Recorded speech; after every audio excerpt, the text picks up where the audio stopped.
खेसारी अक्षरा के राइटर के साथ पवन सिंह का गाना। जी हाँ दोस्तों, आपका स्वागत है मेरे चैनल औसम भोजपुरी पर। वीडियो को पूरा देखिएगा।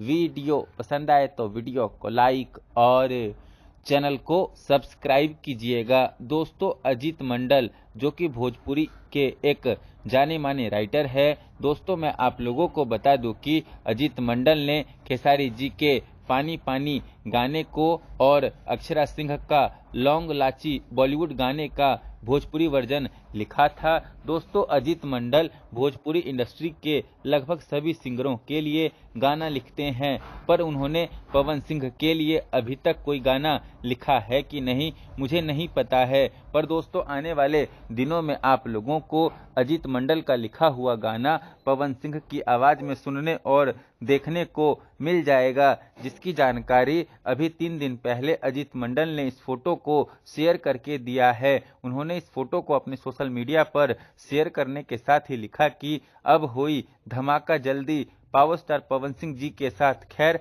पवन सिंह को हमेशा अलग अलग राइटरों का गाना गाना चाहिए, इससे भोजपुरी दर्शकों को पवन सिंह का अलग अलग फ्लेवर का गाना सुनने और देखने को मिलेगा। धन्यवाद।